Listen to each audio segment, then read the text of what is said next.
Welcome everyone to this presentation. My name is Carmen Esteban and I am studying level 7 of English with teacher Matias Ponce. In this opportunity, I want to present the book The Star Rover by Jack London. Jack London, whose real name was John Griffith Chaney, was an American writer. He was born in 1876 and died in 1916 at the age of 40. His family was very poor, so at the age of 10, he was on the street selling newspapers. London left school at the age of 14, having a self-taught training based on reading in libraries. For several years, London worked as a sailor and in other trades. He attended Oakland High School and began studying at the University of California at Berkeley, dropping out for financial reasons. In 1897, he began to work in a gold mine, work that would leave affected by scurvy. He also worked as a journalistic correspondent in South Africa and Korea. London was married twice and had 2 daughters. Among his work, we should highlight not only his novels and adventure stories, but also his fiction with a strong political charge. His work belongs to the literary movement of realism and naturalism.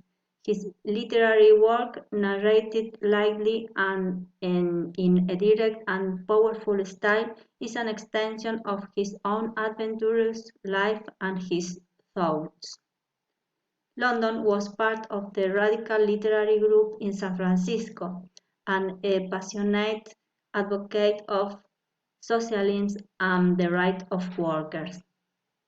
He wrote several powerful works dealing with these topics, such as his dystopian novel The Iron Heel. He left a legacy of 50 books and 200 stories. He gave lectures talking about capitalism, nature, animals. Unfortunately, he couldn't expand his work because his health didn't allow it.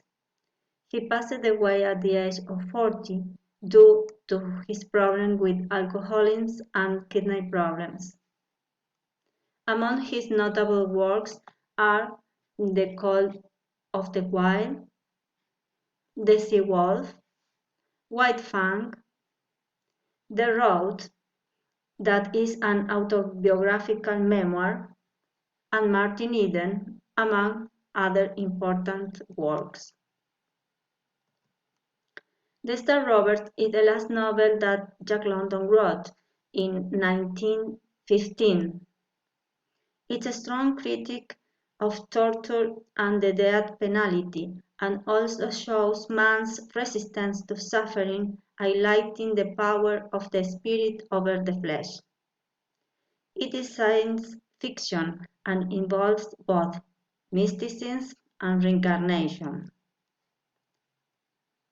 The story is told in the first person by Darrell Standing, a university professor serving life imprisonment in San Quentin State Prison for murder.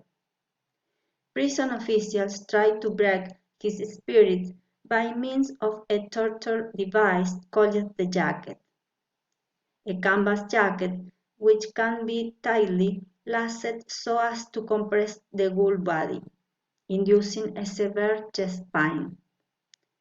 Darrell Standing discovers how to withstand the torture by entering a kind of trance state, in which he walks among the stars and experiences portions of past lives, in which he is mentally transported to other parallel universes, to other historical times, in which he gives life to numerous characters, such as the life of a French count during the Renaissance, or that of a shipwrecked from the 19th century, or a prehistorical hunter, or a man who was in Pilates' palace before the crucifixion of Christ. The accounts of these past lives form the body of the book. They are the series of powerful writing, but disconnected and unresolved. Vignettes set in different ages and cultures. The jacket was actually used at San Quentin at the time. Jack London's description of it were based on interviews with a former convict named Ed Morrell, which London used as name for a character in the novel. Some of the Star Rover quotes are: as one grows weaker, one is less susceptible to suffering. There is less heart because there is less to hurt. Most strange is man, ever insatiable, ever unsatisfied, never at peace with God or himself. His days filled with restlessness and useless endeavor, his night a glut of vain dreams of desires willful and wrong. To be able to forget means sanity.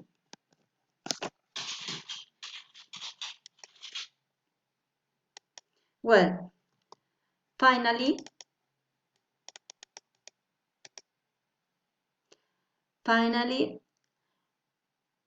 why I did choose this book.